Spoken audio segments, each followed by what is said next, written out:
এবার আমেরিকার মাটিতে দুটি ম্যাচ খেলতে নামছে আর্জেন্টিনা। আমেরিকায় অনুষ্ঠিত হবে 2024 সালের কোপা আমেরিকা। সেই টুর্নামেন্টের আগে দেশটির মাটিতে নিজেকে জ্বালিয়ে নিতে চাচ্ছে স্কেলনের শিষ্যরা।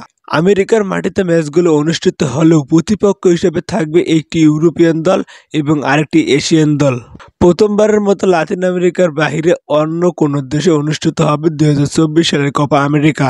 সেই কোপা আমেরিকাকে সামনে রেখে নতুন করে পরিকল্পনা করছে আর্জেন্টিনা। এই বছর বিশ্বকাপ বাছাই পর্ব ম্যাচ শেষে তালিকায় 1 নম্বরে আছে আর্জেন্টিনা এবং ফিফা র্যাঙ্কিংয়ের 1 নম্বরে আছে আর্জেন্টিনা।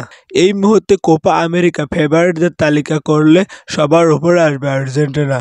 এর বাইরে 2024 সালের কোপা আমেরিকা হতে পারে ডি মারিয়া ও মেসির শেষ কোপা আমেরিকা। তাই তারা চাইবেন নিজের শেষ কোপা আমেরিকা আর একবার রাঙাতে। এই কারণে কোপা আমেরিকার আগে নিজেদের প্রস্তুত করতে দুটি প্রস্তুতি ম্যাচ খেলতে চাইছে আর্জেন্টিনা। 2024 সালের জুন মাসে কোপা আমেরিকার আগে নেই কোনো বিশ্বকাপ বাছাই পর্বের ম্যাচ। এছাড়াও সূচিতে নাই কোনো ম্যাচ। এই কারণে দুটি প্রস্তুতি ম্যাচ খেলার ভাবনায় আর্জেন্টিনা। ম্যাচগুলো খেলবে আমেরিকার মাটিতে। আগামী মার্চে আন্তর্জাতিক ফুটবল বিরতিতে এই দুটি ম্যাচ খেলার সম্ভাবনা রয়েছে।